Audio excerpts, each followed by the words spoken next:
Okay. And then another housekeeping aspect is our Q&A feature. So we have that enabled for this session, and we kindly ask folks, if you have any questions throughout the session, please feel free to use that Q&A feature, or you can put it in the chat itself. My colleagues will be monitoring the chat, and we kindly ask if folks can remain muted during the presentation and the panel discussion part, but we will have a portion of Q&A where folks can unmute, ask questions, engage a bit more. So we will go ahead and get started.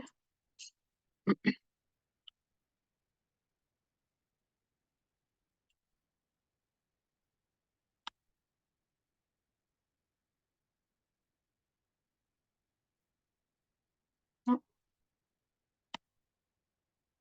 sorry about that. Technical difficulties, one moment.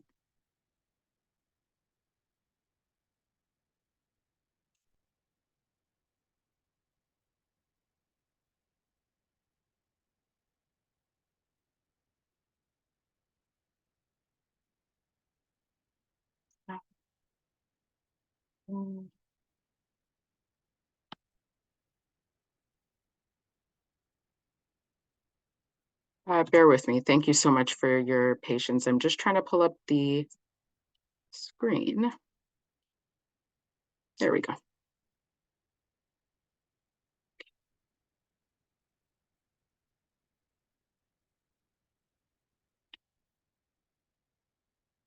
So as I mentioned, this is our panel discussion titled Pathways to Inclusive Recruitment, Navigating Job Fairs and Hiring Events for Newcomers. And we'll be here for about an hour and a half, so 1 to 2:30.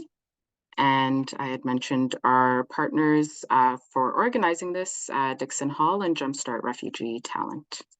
And so before we get into our session, we do want to do a land acknowledgement. So I would like to start by honoring the land that we are on, which has been the site of human activity since time immemorial. It is the traditional territories of the Huron-Wendat, Anishinaabe, the Chippewa, the Haudenosaunee Confederacy, and most recently, the Mississaugas of the Credit River First Nations, on which I recognize that I am an uninvited guest.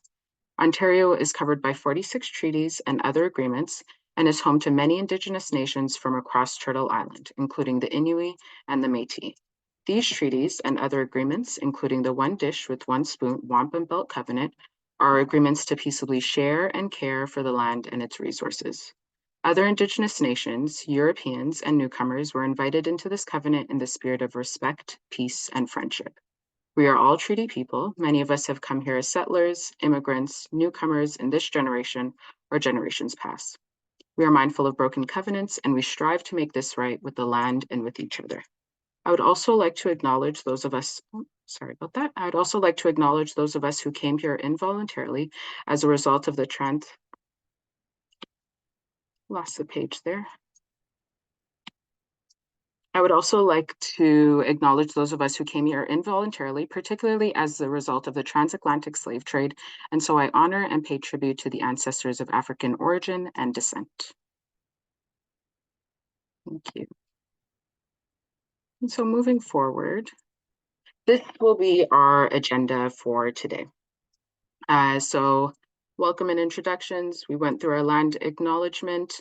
I'll provide a brief overview of the session, and then we'll go right into TTC's recruitment process, where our panelists from TTC will give us some more insight on that. And then we'll go into the panel discussion. And then, as I mentioned earlier, we'll have a portion for Q&A where folks can share some thoughts, some questions that they have for the panelists, and then we'll close it. So to start off, just kind of a brief description of what the session entails. So this panel discussion is a part of TSLIP's Employment Working Group's exploration of inclusive hiring practices. So we've done a bit of work looking at various aspects of what inclusive hiring looks like, and now we're taking a look at the recruitment aspect of it. So it'll examine the impact of job fairs and hiring events for newcomers in their employment journey. We'll discuss best practices and strategies to create an inclusive and effective recruitment process. And then just to get a better understanding the impact of inclusive recruitment practices. So inclusive recruitment practices encompass intentional strategies and systematic processes designed to mitigate bias, eliminate barriers, and promote equity throughout the entire recruitment lifecycle. These practices prioritize equitable representation, foster diversity in candidate pools, and ensure fair access to opportunities for individuals of all backgrounds.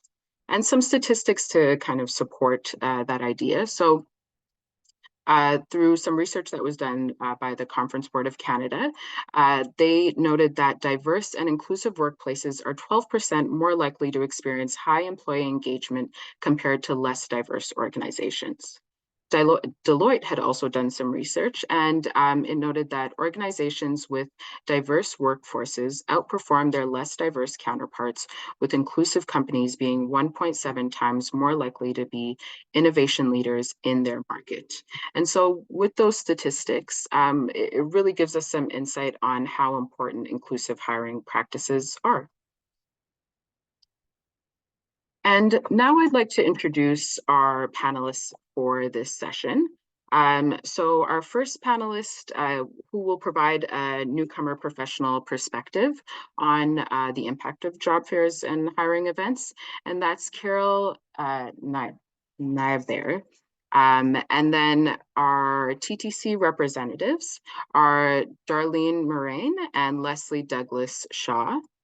And our SPO, or service provider perspective, will be from Darrell Pinto, who's the Director of Employment at Jumpstart Refugee Talent, and Therese Golden, who is a coordinator at Achēv.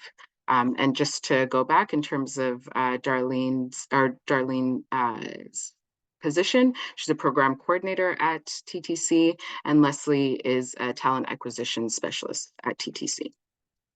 So at this point, I'll pass it on to Darlene and Leslie, and they'll give us some more insight on TTC's recruitment process. Thanks, Tindy, for introducing Leslie and I. Just before I pull the presentation up, I'll just do just a quick intro, just so people know who I am and who Leslie is.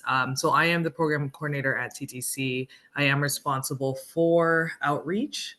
So that's essentially the front end recruiting or sourcing at TTC, which I can explain a little bit more if people do have questions. And in the presentation as well, I do touch a bit on outreach, but essentially, building partnerships with organizations such as, the City of Toronto and their partners to ensure that we are engaging different audiences and populations and bringing their awareness to our opportunities. So Leslie, I don't know if you want to introduce yourself as well, and then I'll pull up the presentation. Thank you once again. Leslie Douglas Shaw, as Darlene mentioned, and I am Talent Acquisition Specialist here at TTC. And as Talent Acquisition Specialist, I am responsible for end-to-end recruitment, from developing the strategies and partnering with outreach to be able to, attract, recruit, and retain talent, and also for what we call corporate opportunities. So that could be anywhere from our customer experience and strategies department, to our legal department, to our human rights department, to our investigations department. A lot of the role encompasses both permanent and part-time employees, and all levels in terms of employee levels, and being able to look at ways to attract talent, to be able to interview, to be able to partner and work with our hiring managers to ensure not only a positive candidate experience, but being able to successfully fill and meet the needs of the business. Awesome. Perfect. Okay, so I'm sharing the presentation. Just please let me know if you're able to see it, if anyone can confirm.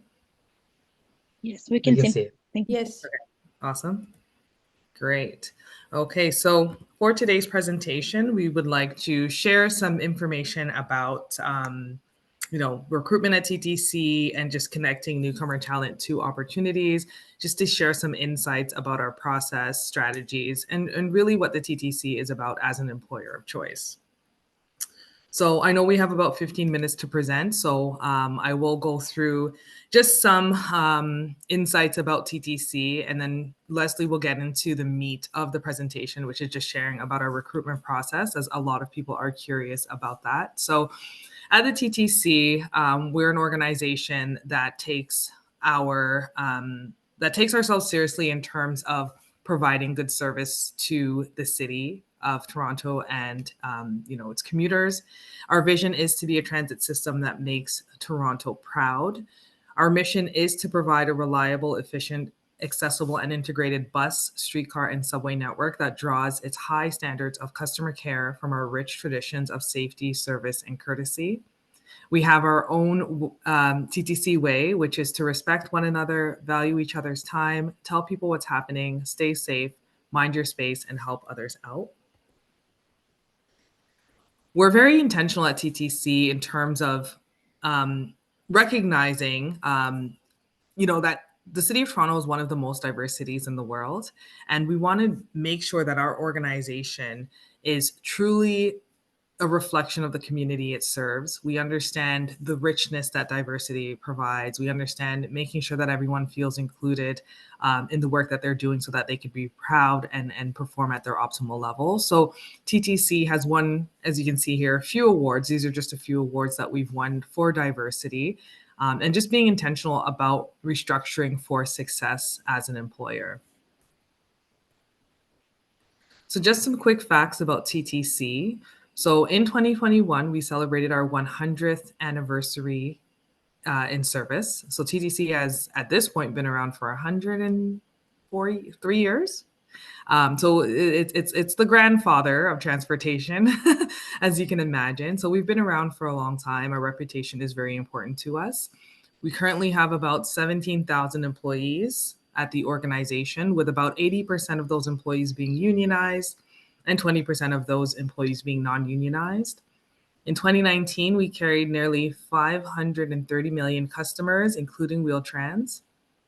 And on a typical weekday, there are about 1.7 million customer journeys. So it's a pretty heavy volume of passengers and journeys that we have on a day-to-day basis. So we are pretty busy. And since 1921, we have carried more than 33 billion riders, which is over 4 times the world's population. So you can just imagine, just as an organization, how instrumental we are to the infrastructure of the city of Toronto. Thanks, Darlene. Okay. So in terms of recruitment at TTC, again, to Darlene's point, with 17,000 employees across the board, that opens up for employee seekers a wealth of opportunities, both from a career development and a career advancement perspective. We have opportunities, and we kind of break it into 2 segments. We have opportunities on the operations side, so whether they're operations or operators, or whether they're engineers or are working, let's say, in the field, or we also have what we call our or in-house head office opportunities.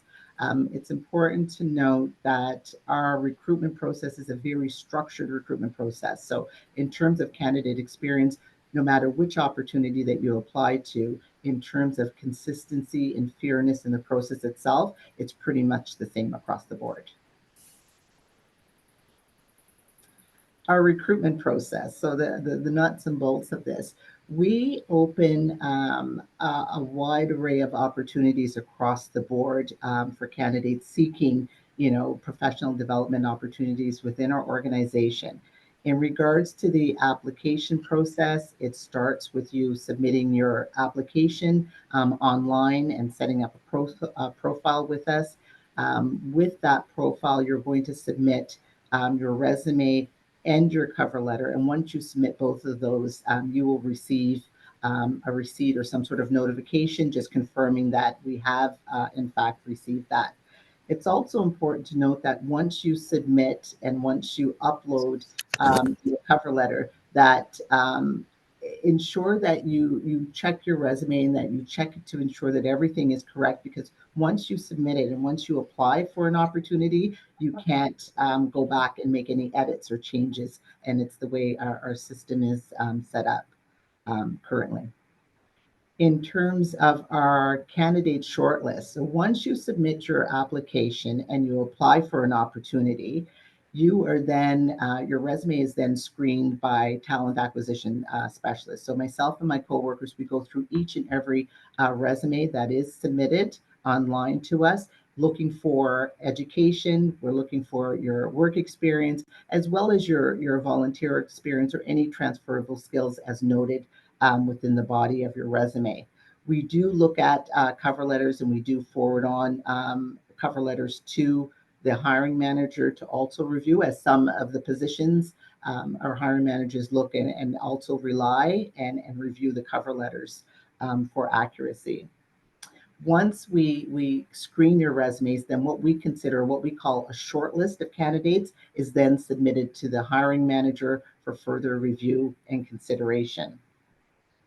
In regards to interview, it's key, and I thought it was important to point out a number of things. That our interview process, it's behavioral based across the board, so situational type of interviews.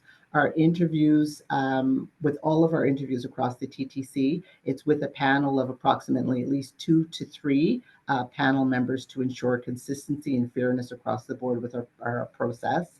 Our interviews take approximately 1 hour in length. And if you then are contacted for an interview, normally what happens is one of two things. You're always notified by email directly, just stating and giving you detailed information in terms of next steps. So whether it's A, that you're being directly invited to an interview, or B, a phone screen, and then based on the outcome of the phone screen that you're invited to an interview, you will receive notification via email. As well, if for the position there is testing required, that will also be noted within the body of that email. You will also, we also, in terms of timelines, if you're contacted for an interview, we give you, I would say, a minimum of 48 hours notice. So there is enough notice should you need to kind of book time off or make arrangements. We definitely take that into consideration as we are inviting you to an interview. Our interviews now could be either virtual or in person. And again, we would notify you and let you know in advance, if which one that you will be participating in. At the conclusion of the interview, you will be given an opportunity to ask questions as it pertains to the job or pertains to next steps. Conditional offer. So once you receive, if you were successful with the interview, you will then receive a conditional offer from the TTC. Within the body of the conditional offer, or the contract, we call it an employment contract, within the body of that document will be, the title of the position, salary details. You'll receive information in regards to the benefits as per the position, vacation time, location, who you'll be reporting to, and then also in terms of a sign back date. And that sign back date, we ask all of our applicants, our candidates, to pay special attention to, because then it outlines your deadline in which to accept or to decline the offer letter. In regards to pre-employment, so once you receive your conditional offer, you signed your acceptance with your intention to join the TTC, you will then move on to the pre-employment stage. And your pre-employment stage differs depending on the position that you've been successful in providing the acceptance for. The pre-employment may include, depending on the position, you may have to do a medical, let's say if it's for an operations position, or drug testing for a lot of our positions, police checks, and also safety training will also take place. It's important to also note, for employment references, your employment references at the TTC is done by a third-party vendor. So no longer do we do or conduct our employment references in-house here at the TTC. It's done by an external vendor. Also, again, and I'll talk about it further in the presentation, that We like to be able to ensure that all candidates that are successful, once you receive your offer of employment, it's important then just to do a follow-up with your references to ensure that they're current and to let them know that they may be receiving a call from a company on behalf of the TTC to conduct your employment references. That piece we like to stress to all candidates because sometimes that's what can hold up the employment process or your start date. The last portion in terms of the process will be the onboarding. So the onboarding and training, at that point in time, we would have then solidified and confirmed with you that you've met all of the requirements for employment. We would then send you an email notification letting you know that you can contact your current employer and provide your notice period, should that apply, or if you need to make whatever arrangements at that stage on the onboarding and training stage, that's where then we would then negotiate with you a start date, based on both the business or your manager and yourself being able to negotiate that start date. At that point, they'll ask you to submit, your banking information and some of your ID. And again, that's to set you up for payroll within our organization. Next. And I don't know what happened to Darlene. Okay, thank you so much. Accommodations during the recruitment process. As you apply to the TTC, on the bottom of the posting will give you information and an email address should you require accommodation. The TTC values and supports an inclusive and barrier-free recruitment and selection process. Accommodations for applicants are available upon request throughout the recruitment and selection process. Should you require that, you would just have to notify talent management at the contact information noted on the bottom of the job posting, and then it will be held in confidence, and we'd be able to work with you directly to ensure that we meet your accommodation needs in advance of your interview. Next. Tips and advice when applying. When putting together the slide, I really looked at some of the things from a talent acquisition specialist lens, and also from the candidate lens, what we've seen in the past, what I thought would be valuable and great for you as job seekers, or should you seek opportunities at TTC, that's important for you to note.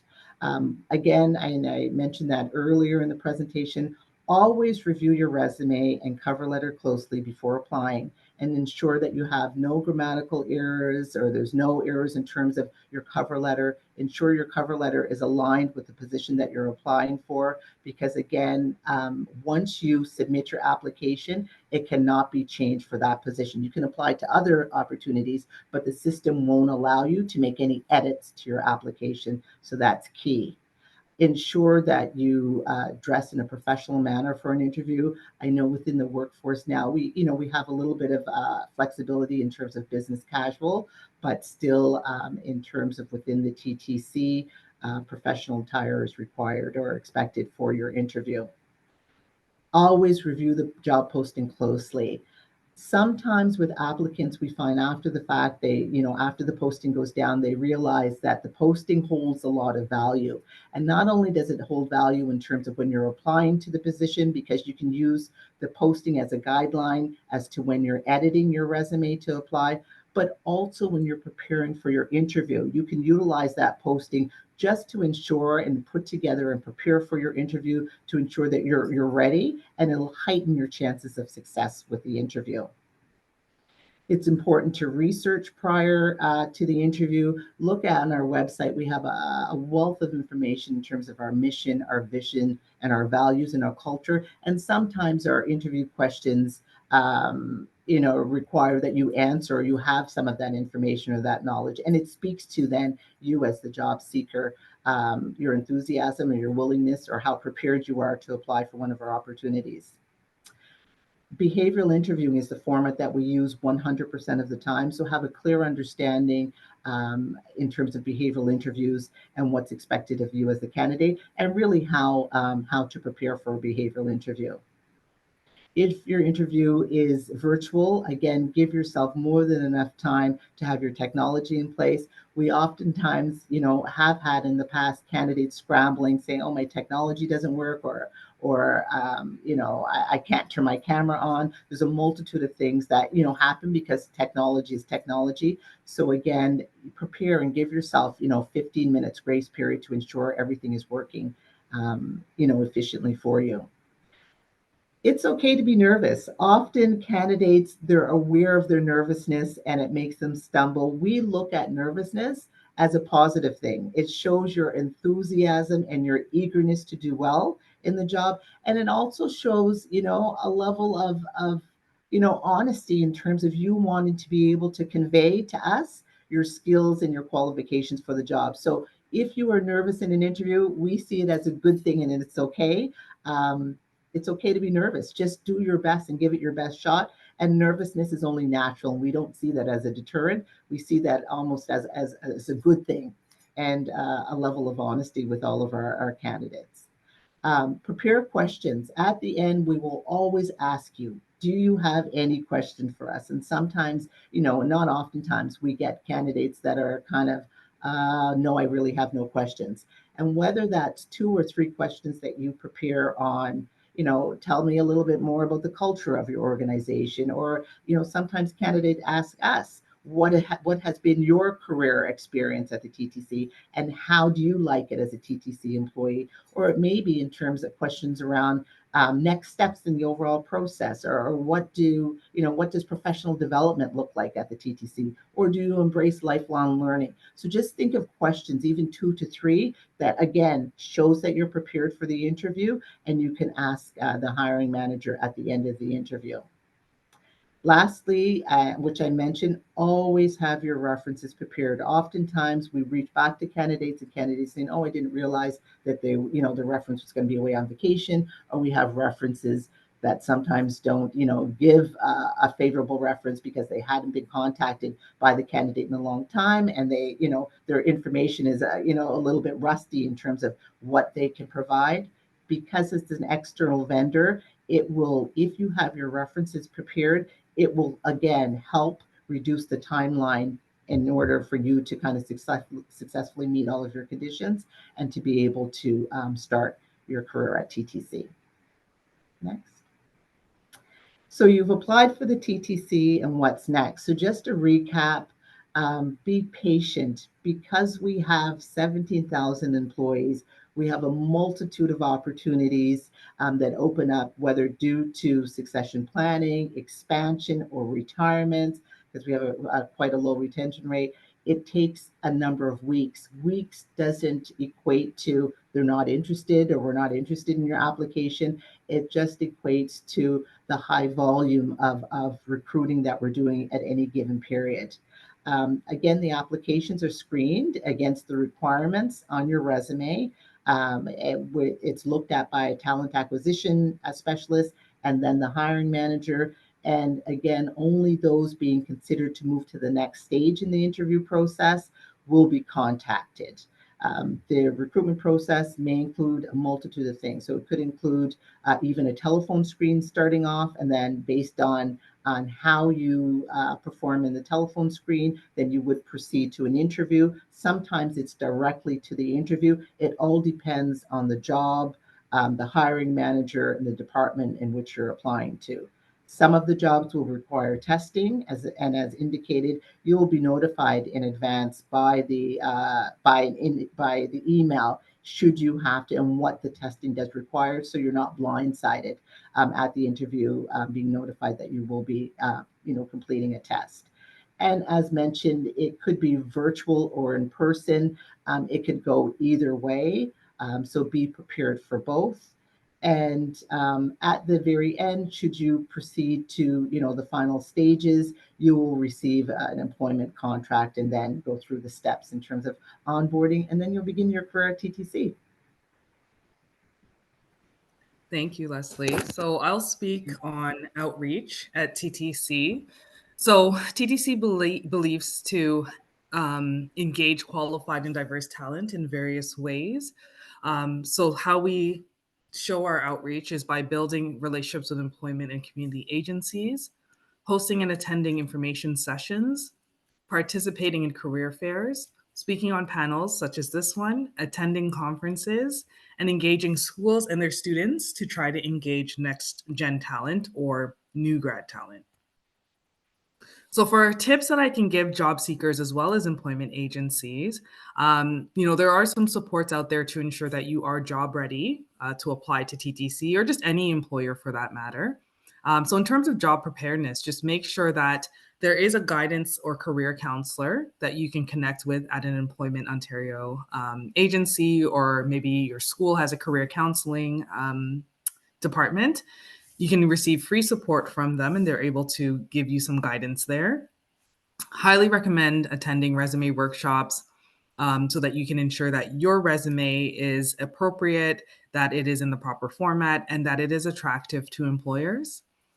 Mock interview preparation, that's huge. As Leslie said, we do behavioral interviewing most of the time for our interviews. So using the STAR method is something that you can practice to answer behavioral questions. So the STAR method is situation or the task that you were dealing with, the action you took in that situation or to complete that task, and what was the result. So that's something that you want to build a habit of knowing how to answer these behavioral questions with that method, and really try to review the job posting in detail so that when you're writing your resume, it is a direct reflection of the job that you're applying for. So I just have a couple of opportunities and then our presentation is over. So currently we are hiring for a bus driver role. We call them transit operators. The deadline to apply is tomorrow at 11:59. Minimum requirements for this job: you have to have your Class G Ontario license or the equivalent if you are from another province. You have to have a good driving record and minimum grade 12 education. So your high school diploma or a recognized equivalent, whether that's a GED or the recognized equivalent from your home country, which you can get assessed from OCAS or WES. So that is really important. At minimum, you do need to complete your high school or secondary education. You can scan this code using your phone and just ensure that you are able to apply before the deadline tomorrow. We also have a new grad program, which has a few positions. I think there's about 3 positions that are in our tech department. So I just picked one of them, but there are a couple more. So this is for an analyst in cybersecurity awareness for our new grad program. So I know that there are some people who are in school or about to graduate school for their post-secondary. You do have to have some experience in information technology or cybersecurity through a relevant co-op placement. So I know this is a great option for people who are new to Canada, who are in school, and are looking for that direct experience. So this might be a good opportunity for you to apply. And the deadline is March 3rd, 2024. And again, there are a couple more opportunities in IT directly that you can consider if you just go to our website at ttc.ca/jobs.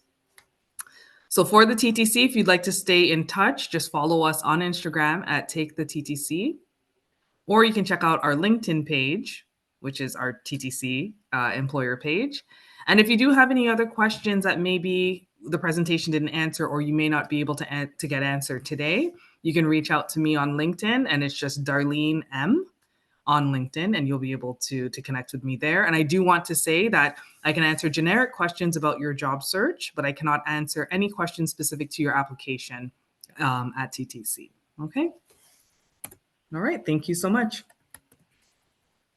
Thank you so much, Leslie and Darlene, for such an informative presentation. Hopefully folks were able to get more insight on what the recruitment process is like at TTC and how folks can get their foot in the door at the organization. So thank you so much for sharing that information with us.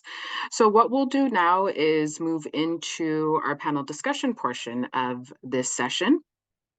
And I will share the questions, and then I'll stop sharing my screen just so we can see the panelists, and we'll get into it. So this will be our panel discussion questions, of course, with the panelists that we mentioned at the beginning of this session. So with Darlene, Leslie, Carol, Therese, and Darrell.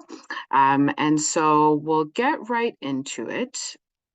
And so what I'll do first is the first question that I have, given your experience, and this is for the service providers on our panelists.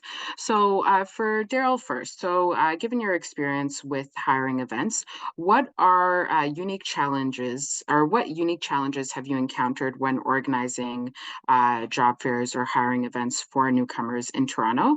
And how have you addressed these challenges to ensure inclusivity? Thank you, Tinbit, and thank you also, Toronto TSLIP, for inviting me to this panel. Maybe I'll share a little bit of my experience because it's relevant to the answer to your question, Tinbit. So I come from the corporate world. I've spent 30 years in large organizations in Shanghai, in London, New York, and Toronto, the Toronto Stock Exchange, CIBC, Interact, GlaxoSmithKline, the Ministry of the Attorney General. I could go on and on. And, you know, when Leslie was sharing the recruitment process, the structured recruitment process for TTC, it strikes me as very similar to structured recruitment processes as any one of the corporations that hire newcomers or refugees or any talent, period, into their organization. So I come with that lens into the nonprofit world at Jumpstart. And one of the big problems I saw right away on the supply side, so the talent side, you know, there's many people looking for work, is that these job fairs, there's many of them held across the country. Thousands of people will attend a job fair, and the talent only gets a few minutes, if they're lucky, a few minutes with the employer to maybe do a quick pitch about themselves and hand over a resume and then cross their fingers and hope they made a good impression. I don't know anyone in talent acquisition who makes a hiring decision based on that kind of interaction. There's a disconnect between the traditional job fair and the traditional structured hiring processes of companies. So what we decided to do at Jumpstart was take a look at the model and see how we can change it to make it more relevant for employers and more efficient for talent seekers or job seekers. And the main difference here is the outcomes. So in a job fair, you'll get thousands of people showing up for non-scheduled interviews. They'll maybe pass their resume over. And we understand anecdotally that maybe 3% of the thousands of attendees coming to a job fair may get a job out of that. It's a very small percentage. The hiring event model, much more structured processes. We try and dovetail it into the existing employers who are participating. We have 50 to 85% success rates of all the refugees attending those events because they are pre-screened and invitation only to these hiring events. So that's the major difference. We've run some of these in Toronto and Moncton, New Brunswick to kind of test the model, and it is much more superior in terms of these outcomes. And we are expanding that to more employers across the country in 2024. So maybe I'll stop there, Tinbit. Thank you so much for sharing that and sharing the alternative approach to, traditional job fairs. I think I'd also like to ask to get another service provider's perspective. Therese, I'd like to ask you from your experience at Achēv the same question. So what are unique challenges? What unique challenges have you encountered when organizing job fairs or career fairs for newcomers in Toronto? And how have you addressed those challenges? So again, thank you very much for inviting me to participate in this talk. I really appreciate it. So I'm a little bit less experienced than the gentleman that just spoke before me. My background is actually a job developer before, and then my new program is working directly with youth. So maybe what we're doing is a little bit different because I work with youth newcomers mostly. So the way we did find that it's a little intimidating when newcomers go into job fairs, and oftentimes there's some cultural differences that really is a barrier for them when they actually go into a job fair. So right now, what we're doing with our young people is they actually participate in the job fair process, right? So they begin to really understand what they're doing, and they learn to work with companies. So we do a lot of pre-prep for our participants, because we know that they will definitely face some barriers, and we offer this as well to the general public who are planning to go into the job fairs. So we also qualify all of our companies that we allow into our job fairs, because we do work with youth.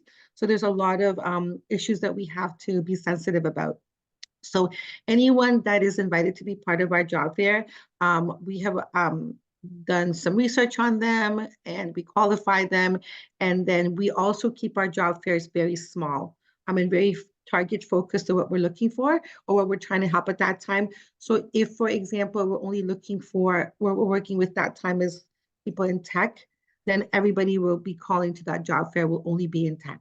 So there's a lot of those kinds of things that we try to do prior to support and help our participants, right? So I think that's what makes us a little bit different. I don't actually do hiring fairs because my program this year is about civic action and civic engagement. And if you actually noticed, I think it was Leslie that said that Leslie from TTC, that said that they look at the volunteer aspect of like a person applying. We are noticing that more and more organizations, no matter how big, they do encourage and support their own people to go out into the community. And this may be the new way of marketing or creating a brand. So that's pretty much what our program does. So we're just a little bit different than your typical job fair. Thank you. Thank you so much for sharing your insights and your experience on supporting youth in securing employment. While the approach is different, it sounds like the overall goal being the same, right? Ensuring that newcomers, whether they're youth or whatever demographic they are, that you're able to support them through that process. So thank you for sharing that. I'd like to move to get a newcomer perspective. So Carol, I'd like to ask you, how have job fairs and hiring events facilitated your employment process within the Canadian workforce? And when looking at that, what supports or resources do you believe are essential for ensuring the success of newcomers in these types of environments? Oh, you're muted. Sorry about that. Thank you. I do appreciate this opportunity.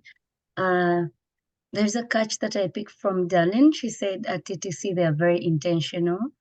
And on that note, I want to recommend them first for the presentation, because I know that they have a TTC Watch app, which updates you on everything. So for those of you who are interested and who easily get stuck along for transportation, you can look out for that. But also, before I share what I need to, my submission, I want to encourage everyone who is here and to let you know that the reason I'm actually now part of this was because of the job fairs like this, and where I met my friend Nikki, who is part of us today. And I really want to appreciate Nikki so much because she has really pushed me. We met at a job fair, something like that. And yeah, so again, going back to the question, how they have facilitated me. First, I want to look at the aspect of networking. When you have the opportunity to attend all these different job fairs and webinars, you're able to network with different people from different backgrounds. So you're exposed to different wisdoms and knowledge that you did not have before. So for me, it has really built me a lot. And I feel I'm growing. The more I attend them, the more I am growing as a person. Even my career doors or my career aspect is really opening up more wide. And then access to multiple employers. So as a newcomer, when I just come, it was really hard for me to break through because first of all, I think there is a bit of intimidation, like someone, like my colleague shared earlier. It's a new environment, everything is new, you don't know where to start from. But as you open up to the job fairs, you start to build your courage and you start to meet different employers. So your mind is opened up and you're not confined to one thing. Because I remember the place where I was, they were pushing us to only one thing, go to this direction. So you're not given the chance to explore the other employers and opportunities that are available, which I feel that these job fairs are really bringing up, because they are built in a way that they encourage different employers to come on board. Maybe the other bit I can share is that you have the face-to-face interaction with the employers, like Darrell has shared. It's so hard for one to read your resume and really know who Carol is. But when you meet Carol face-to-face, there are aspects of her that you will get to see, that you'll get to interact with, and you're able to know whether she fits what you're looking for as an employer, or there is another spot you can fix her where because then you're able to see her strength. I'm just looking at the interest of time. And then also the other bit is that these job fairs have really helped us build our resumes, because I think most of them that I've attended, I go with a resume, but even before I go, I've been helped a lot as well by Fred Victor and Nikki since I met her. They look at your resume because this is what employers are looking at. They want to see, is your resume speaking what they want? So it also helps us. And then also it helps us with the community engagements. You get to know what is out in the community. How best can you fit in out in the community? So for me as a person, and I believe everyone who has attended today, don't take this just for attending. You can take it a step further. Otherwise, if I was just casually going, I guess I would have met Nikki there and just left her there. And maybe today I wouldn't be here. Yeah, just on a lighter note. Yeah, and then the other bit is I look at the other part of the essential bit of how successful the newcomers can be. I'd want to look at the cultural competency training part. We come from different backgrounds and we are trained differently. But you notice that every job that is coming up or you're applying for as a newcomer, they want some bit of touch of the Canadian experience, which most times we don't have. So when you attend these job fairs and webinars, you're given that training, you're given that touch, you're given that disclosure, and you begin to adjust your mind, you begin to adjust your culture bit that you have moved with, and you start to fit in as time goes by. Then I want to look at the language support bit. For one, I really struggled to fit my language, the way I use my language, the choice of words when I got here. And I really want to commend Kate, even when she's not here. I'm sure some of you are familiar with her because she normally points it out. Carol, maybe you can use this word, choose that word. So when you attend these job fairs, you're helped out with the language support, the language building. Even still, there are people who totally don't know how to express themselves. At least there will be someone that knows your language who can interpret for you to be easily to fit in. Then I want to look at networking opportunities again. Like I said, it is through the networks that we are building that we're able to grow. So I really encourage all of us who are here today, don't stop on only this. Attend as many as you can, because it's those networks. Again, like I'll go back to Nikki. This is the reason I'm here at Dixon Hall presentation. Yet we met at the Fred Victor job fair. So they are good. And then I also want to look at the employment counseling. So with the employment counseling, most personally, I'm a victim of confusion when I just started, because it was hard to fit in and really figure out what direction should I take. But my background is in social work, and I know that it's what I would love to do. But then there was a confusion of the background versus the rate of payment versus what is selling, like hot cake, But when you go for the job fairs, they help you get back to the focus and to know this is the path you need to take. And in 2-3 years, this is where you can be. So that confusion is really ironed out. Maybe the other bit I can look at is the resource center, just the last in the interest of time. When I speak of resource centers, I want to look at maybe libraries. I want to look at community resources that are available. The more you attend these job fairs, you're exposed to what the knowledge, because knowledge is power. If you don't go for them, you won't know, because it's from the interactions that you're going to make that you get to meet to know what are the available resources, how can I utilize them, how do they benefit me, and from those resources, how can I benefit the rest? Because we're not just attending for only ourselves, but even to impact the rest of community. So in the interest of time, that's the brief bit I can share. I will also send a copy of the information to Nikki. Those who are interested, you can have access. I know she will share that. Thank you again for the opportunity. Thank you so much, Carol, for all of that information and really sharing your experience and talking about the benefits of job fairs beyond, I guess when we look at job fairs, we think the end goal is getting employment, but you've really spoken to the entire process or the additional benefits, right? And that networking piece, I think, is really beneficial. So thank you so much for sharing that.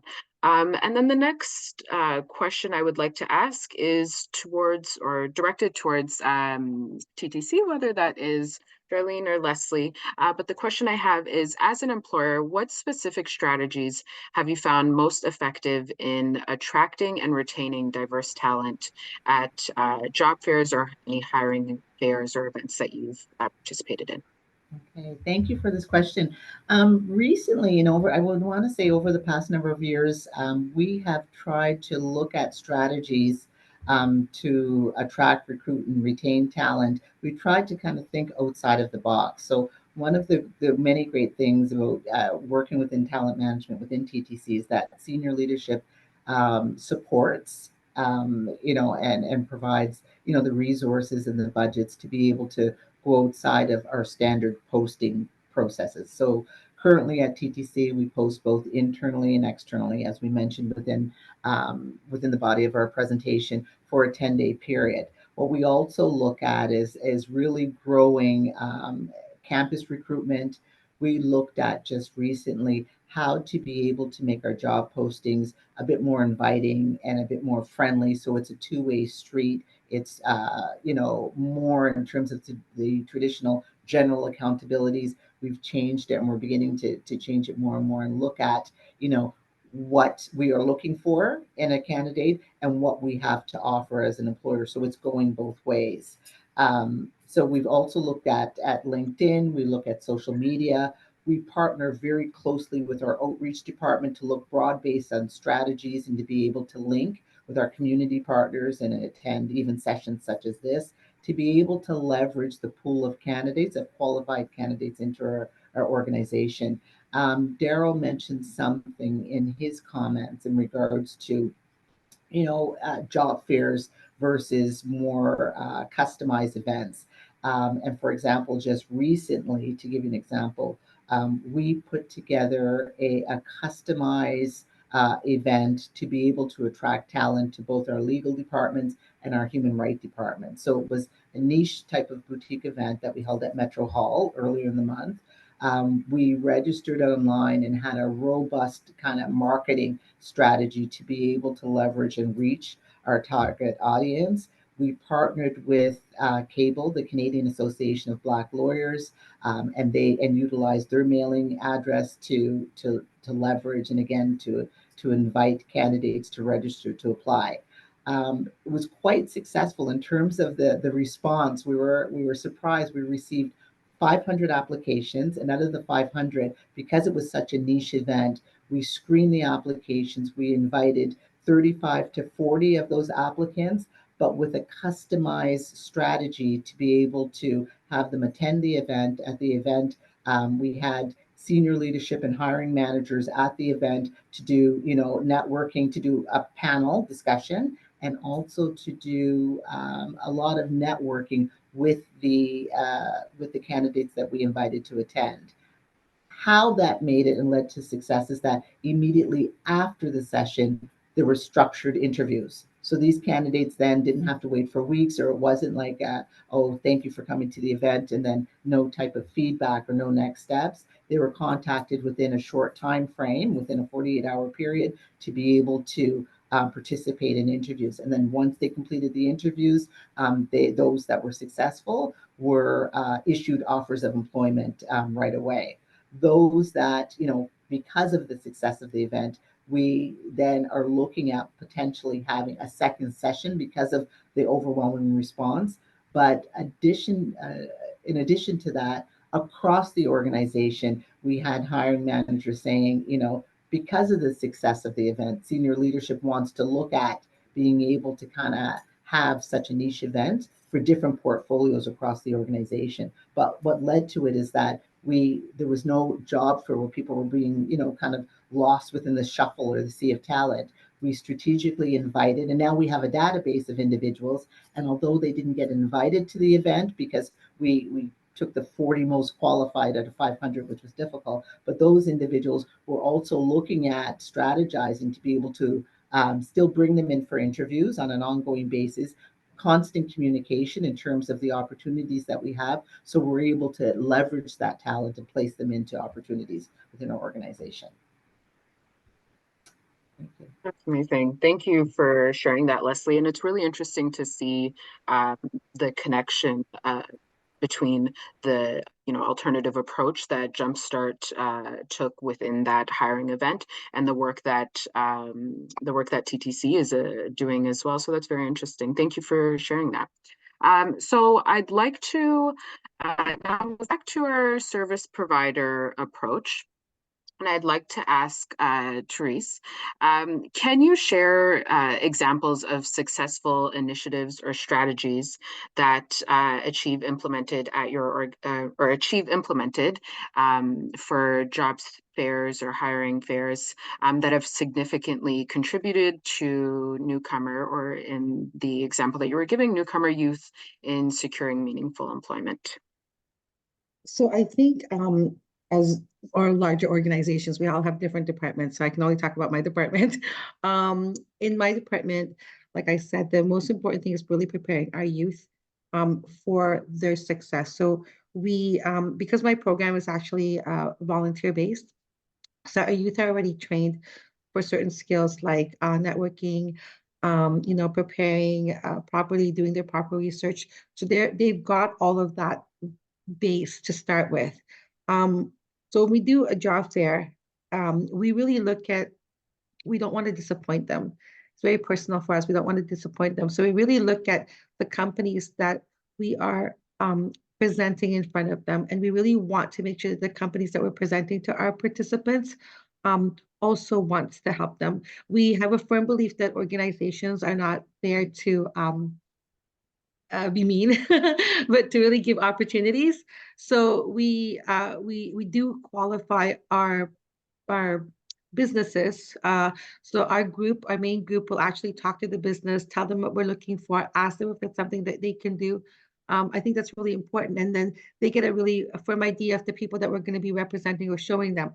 So that is our main group. Fortunately for us, we have a lot, because it's youth, there is a lot of repeat. So we'll have the same people kind of coming back and learning. And like somebody was talking about, like networking, and we really encourage networking. So having young people go into a spot and just learn how to speak to people, which is something very important and is kind of very needed, right? Communications is something that's really important. So even just the idea of practicing we find is very successful for our youth generally. Just to give you an idea of our success rate, last summer, 27 out of our 50 youth found employment, a summer employment. And then the ones that are in college or university, because they've been in the program, they've learned how to actually network with people, whether it's virtual or whether it's in person. And that guide that supports them in the back, in that like huge support system.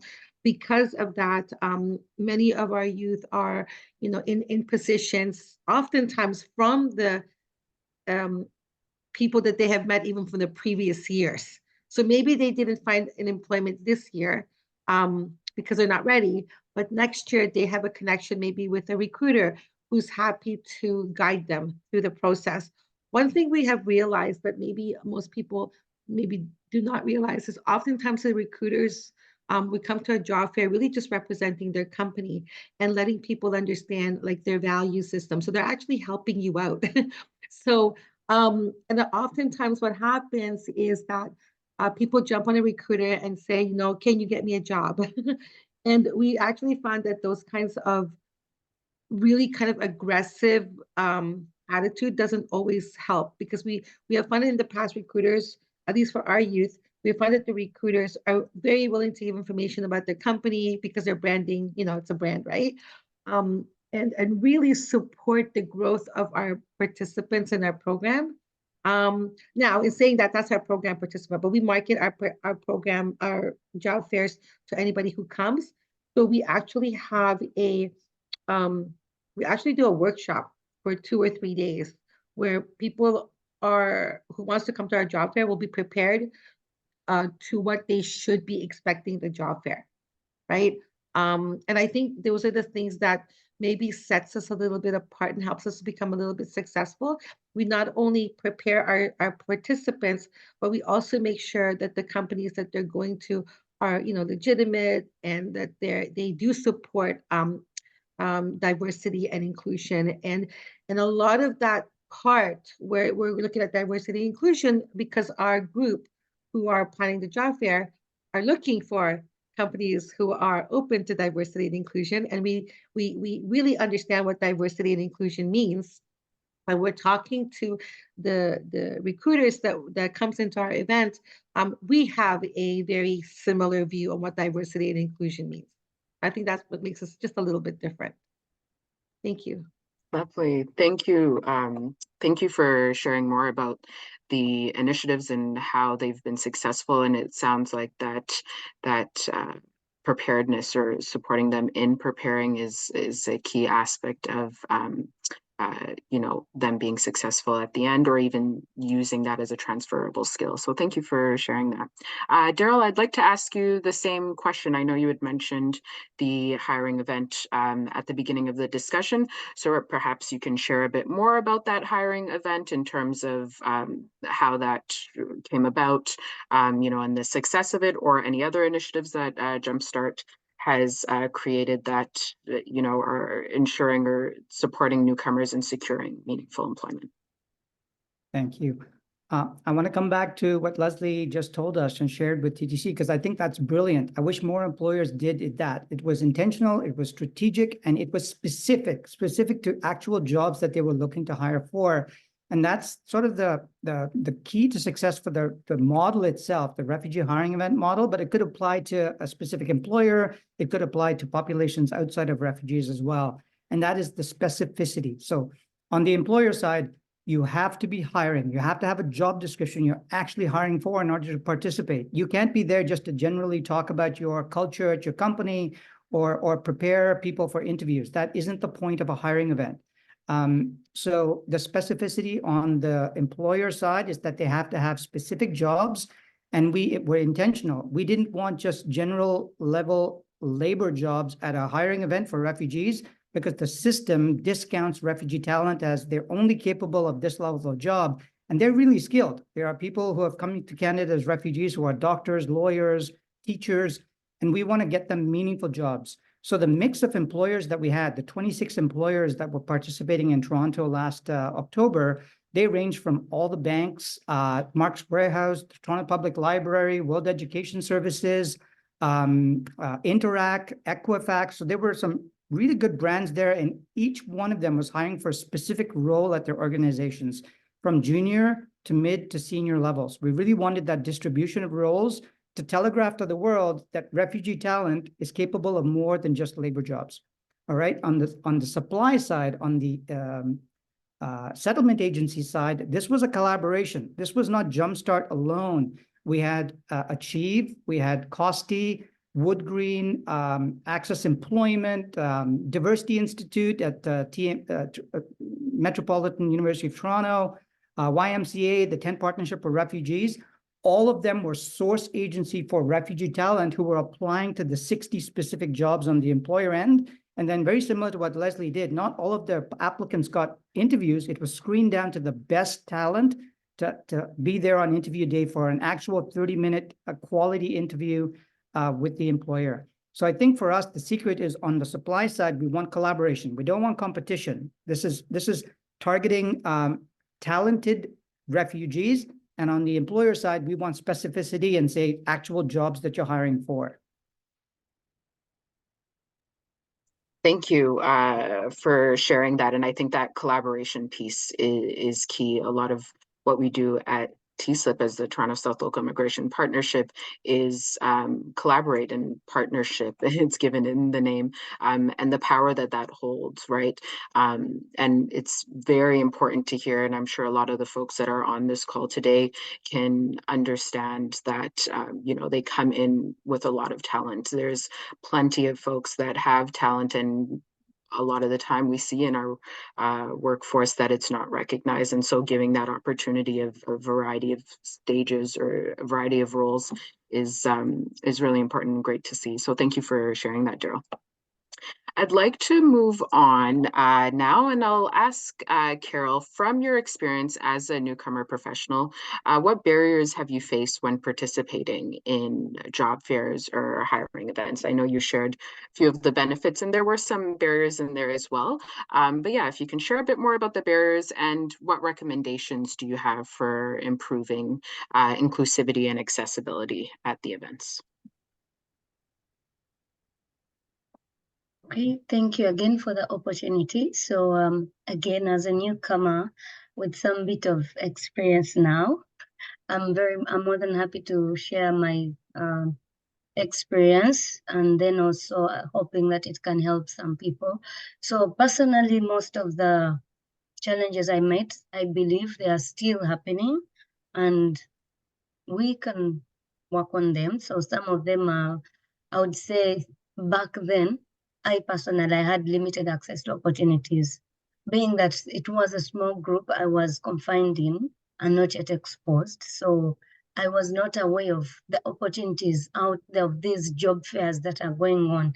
I think it was until I enrolled for the Fred Victor State program that I got to know about them. And that's how I started attending. So there is that limited access to the opportunity to get into the job fair world, or the opportunity to get there because you lack the knowledge, you lack the, you're not aware that they even exist. I, for one, I come from a background where these opportunities that don't even exist, we don't know what they are. In fact, the first time I was like, what's that? And then they had to really like explain to me and help me understand what it is. Yeah, so I know that that is a challenge, and I know that many newcomers who are still settling in, unless they get someone who has exposure and has been to them, they really don't know, and they don't have that the opportunity to attend. Then I also want to look at discrimination and bias. Now, when I look at this, I'm looking at the age, I look at the race, because, well, this is something that is really hard to deal with or to do away with, but it still exists. I'll just share a little bit of this. It's not personal, but just to let everyone who is here know that it's actually happening. But you just have to be mature about it and handle it maturely. Yeah. The first one I did attend, I know there was a table where I stepped to like inquire of what is the organization, what do they do? And for some reason, I was never given attention. I was not even like, it was really a cold shoulder, if I can use that. It wasn't a good experience. So, and then I realized the other people that were not like me, I'm just avoiding somewhat, were given all the extra, that they didn't even ask for. So it does happen. And actually, if you find someone who has low self-esteem, that could be the last time they may even show up for those. So we just need to keep encouraging each other. And, today it's bad, tomorrow it's going to be better. So you just keep showing up, because the opportunity wasn't there today to come tomorrow. Then I also want to look at language barriers. I also know that I've attended these job fairs where there are people where you literally have to write down for them or use Google Interpreter for them to understand what's going on. So it's a barrier, because if you're not able to understand the communication, means you won't understand the information you're getting, and it won't benefit you. Yeah, I'm also looking at technology gaps. I, for one, the place where I come from, technology isn't like firsthand, everything run technology. No, so there is that knowledge gap with technology. Some people don't even have computers or laptops, so maybe data. And you know that in this place, if you don't have data, you're as good as you're not connected on the internet. So if one does not, then it's a problem. Then I also want to look at the financial constraints, the last part on that. I know that like our colleagues in the TTC were talking about when you're going for these interviews, how you have to dress professionally and all that. So when you get here, you don't know what to expect. You don't know how to do things. So, and some of them, you need to move long distances to get there, or somehow to dress. You don't have the money yet because we leave home with almost nothing because it's a live or die situation. So by the time you're here and you're trying to step in, you don't have that. And on that note, I want to recommend to all of us who are here, if it will help you, there are service providers called Dress for Success. They really help with clothing. If you have interviews, if you're going for a new job, it's free. When you go there, those who have caseworkers, you speak to your caseworker and they recommend you, or they write to them. So what happens when you go to Dress for Success? They help you pick out your best attire for the interview. They want to know, is it professional? Is it a cleaning job? Is it banks? They are good. They really do their needs assessment and know what best to pick for you and how to dress you up to set you up for your next opportunity that has come up. Yeah, that's what I can share on that. And the other bit of inclusivity, maybe what I can share is if we can address on the discrimination part. This is, of course, a hard topic to handle. It may not be something we may get away with anytime soon, but we can try. I may say that we may not deal away with it, but I can say that we can adjust our attitude towards it. That may build too much, and that may help us as individuals much more. Yeah. And then I want to look at networking opportunities as well. So today you may meet Carol, and maybe the opportunity she has for you does not fit at a job fair. But when you attend another job fair the next time, you may find that networks you're going to make there fit well with your interests.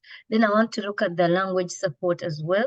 If we can have, I know that Google Interpreter does really good, but during these job fairs, if we can, for example, like we are here now, if we can consider bringing in people of different language to help interpret or explain to those people that don't really speak English well, so that everyone picks the information and they benefit from it. Because at the end of the day, as Dixon Hall, we want people to pick something from this. We want them to grow from this. We want them to go tomorrow and say, it's because of the Dixon Hall job fair that I attended that I am where I am, right?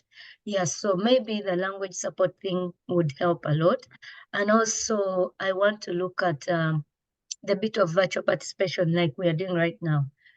Some people don't have the finances to move because TTCs and all that. I've seen some people whereby they literally sneak into the TTC buses for them to be able to move. So yeah, if you make it virtual and someone is able to attend, it makes the burden of financial costs less. Yeah, that's the little bit I can share. Yeah, and again, like I said, I'll share the material with you and you can pass it on later. Thank you so much, Carol. Thank you for speaking to the barriers and how we can address those.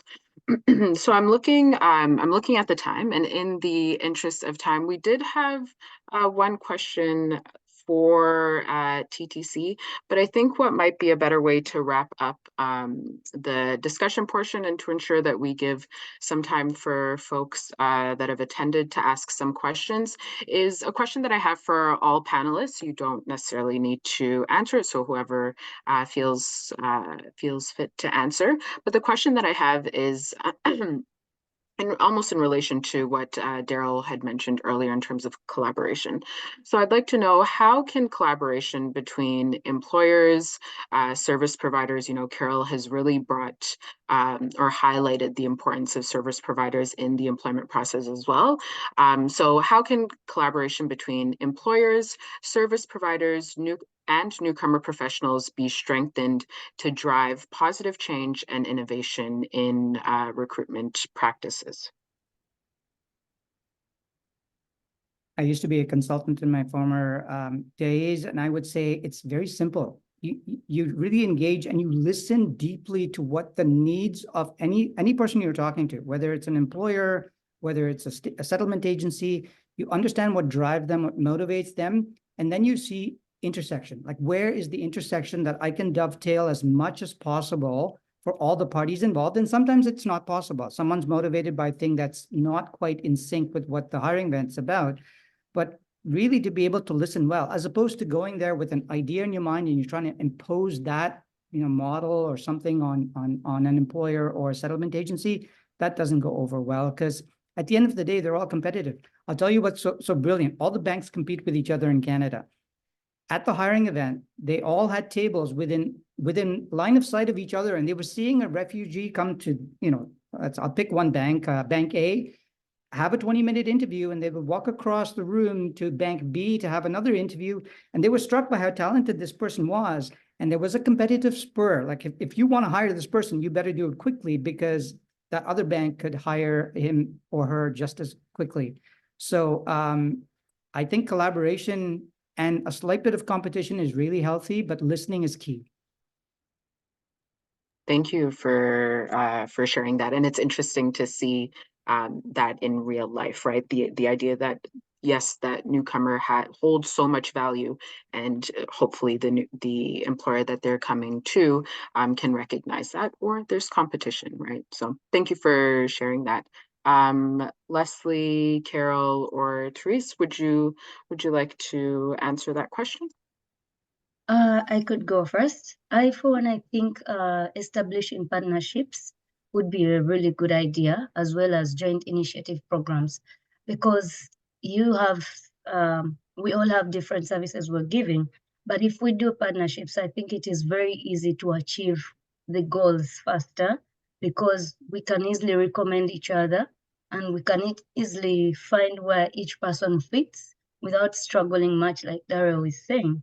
So I think establishing partnerships and then doing joint initiatives and programs is really good. And it also rules out the bit of competition. Yeah. Thank you, Carol. Leslie, I saw that you were going to add something. No? Okay. Okay then. So we're looking at the time, but first I want to, or not first, I do want to thank the panelists for so much insightful information on the impact of these types of events and how we can work together in supporting newcomers in securing meaningful employment. So thank you for those insights. So as promised in the agenda, and I see that there were a few questions during the presentation, but we do have it open now. I see that there's some questions in the chat. And so perhaps folks, let me take a look. So I'm just going to take a look and see. I do know that some folks were sharing some personal information in terms of trying to find employment. I did my best to prepare. Okay, so perhaps I'll read the first question here, and it says, I've been to your job fairs before, did my best to attend, well prepared, tried to show the best version of a job seeker. After the interview, I tried to follow up with the interviewer. It was a bank, sent several follow-up emails, called and left messages, but no response. I think this is not a professional manner, and organizers of the job fair should follow up and give a logical feedback to the interviewees, even if the application result is negative. I was waiting for a long time after October 20th, 2023, and that was disappointing. So maybe if somebody, one of the panelists would like to respond, or just give some insight. I can take that. And that is sort of an unfortunate reality of our labor market at this point in time. The timing of that job fair was the end of October.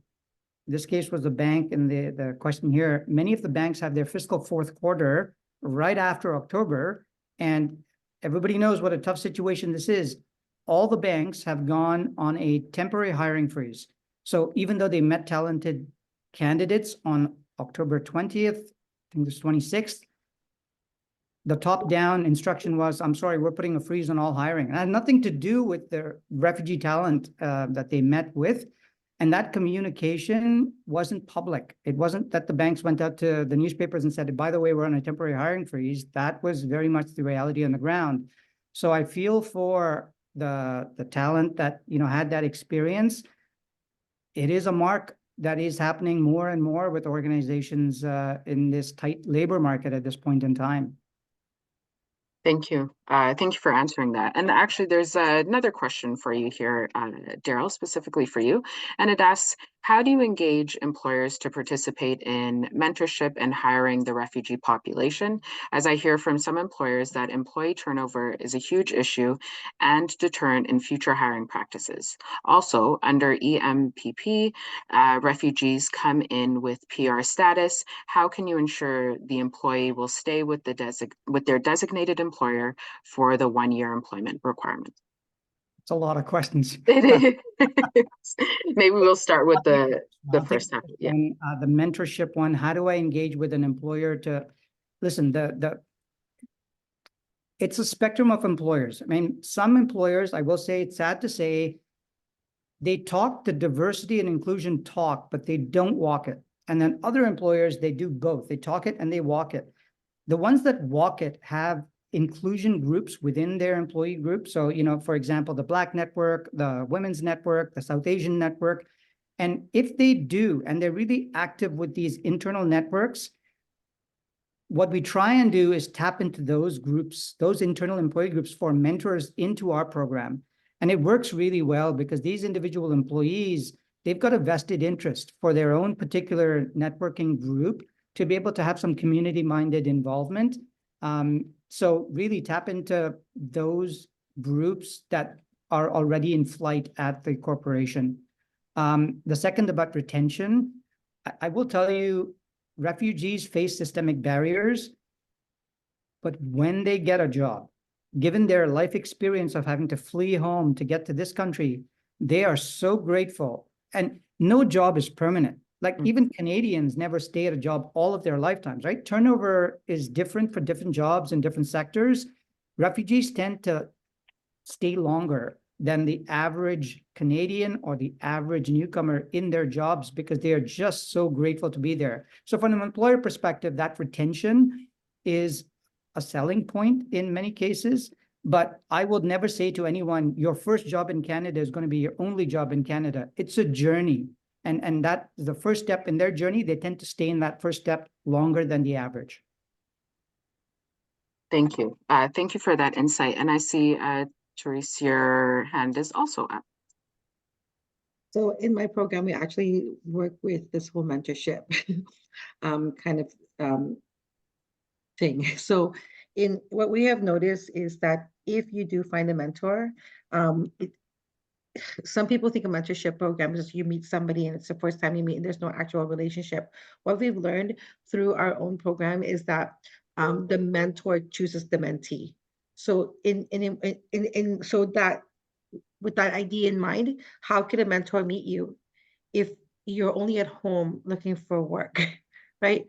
So we really encourage newcomers to participate in the community. I mean, yes, you're looking for work, but this hidden job market is really being seen when you're going out into the community and meeting people and using your skills to really showcase what you can do into the community, right? So, you know, I met someone who in my program, a newcomer woman, and she was in IT.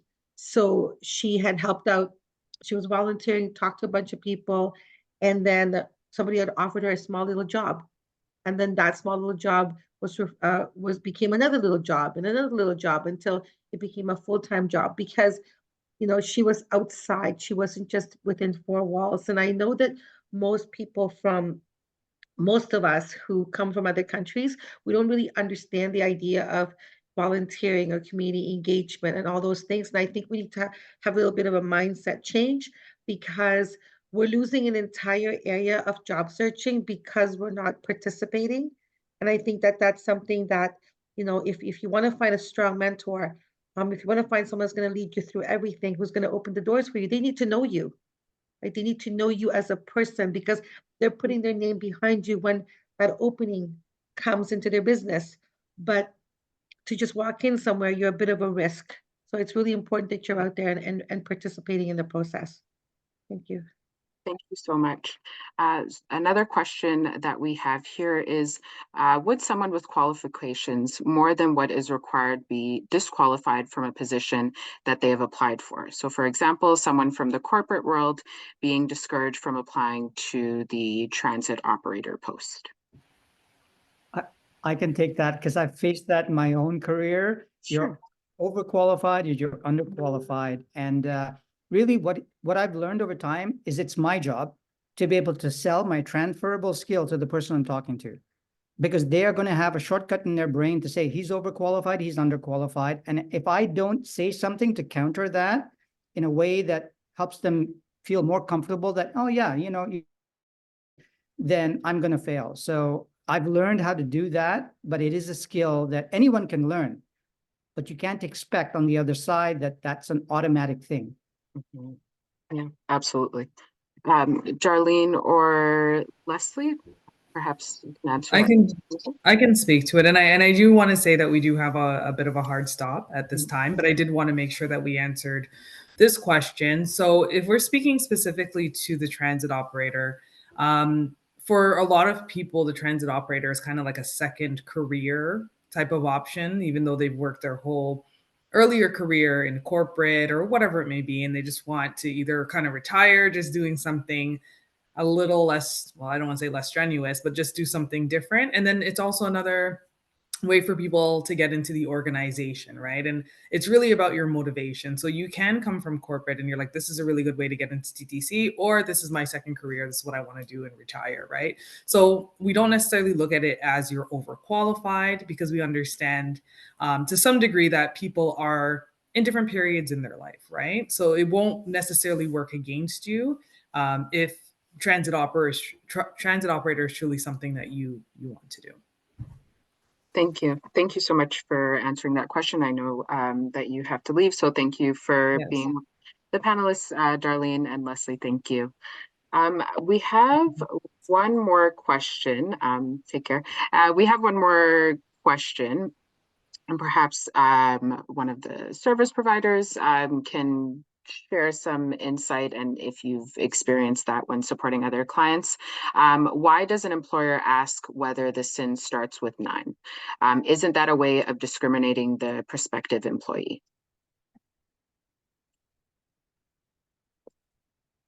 In some cases, they don't know.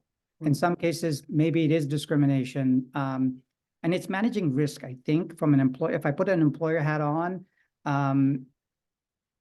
anyone that has a SIN number beginning with 9, I mean, if you're not aware of what that is, it means that you are your case is being decided by IRCC. You're temporarily being granted a work permit until that case is decided. So if I had an employer hat on and I'm thinking, okay, I want to bring this person on to my company, but I'm not sure, like, what if IRCC decides this person has to go back home? I've invested a lot of my time and energy training this person, and now I have to start all over again, right? So it's a risk management sort of consideration. But what we try and tell employers when we have these cases, because we do have clients who are in the situation, is that IRCC, it takes up to 7 years, we understand, because of the backlog of processing to decide on a case.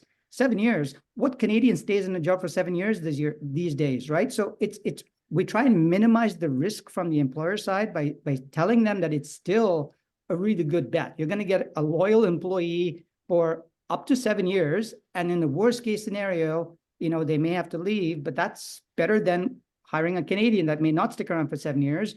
And number two, most of the cases of IRCC, I can't give you an exact percentage, but they end up with a result that says the person can stay. So little Right. to no risk is the way I present it. Mm-hmm. Thank you. Thank you for, yeah. Can I quickly add something? Yeah, please. From my experience, just for all of us, it's not just about the hiring employers. It's also some service providers. For example, I know that Costco does not give out a credit card. They are card to someone whose SIN number starts with 9, some of them. Again, it's like Darrell has said, it comes back to the bit of some of these people most times don't have enough support, enough financial stability yet. So it also, it's not just about the hiring, but it's also with some service providers. And like Darrell has said, it's entirely about security. So it's not really anything about someone being a newcomer or that.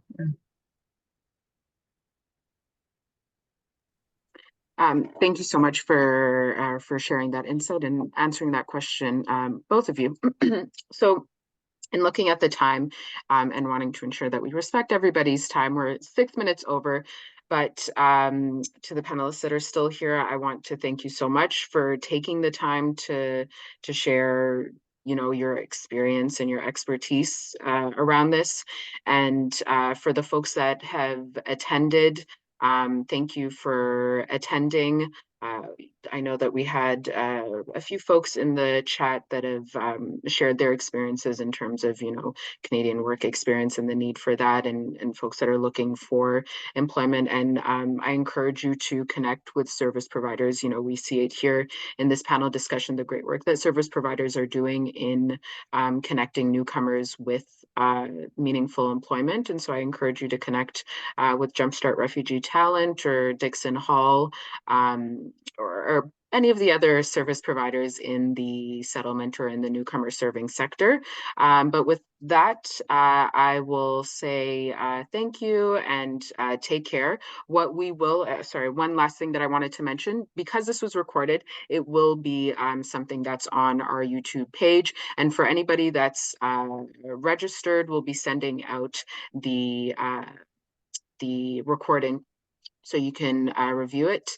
And if you have any questions in the registration link, my email was there, but I will put it here as well.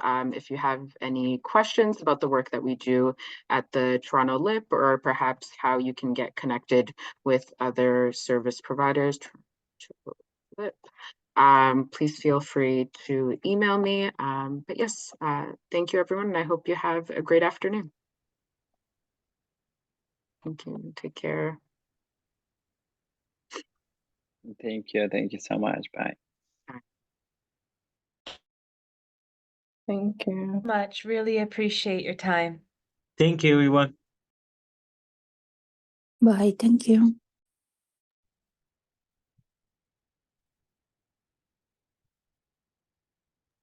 Okay. Thank you, everybody. Enjoy the session.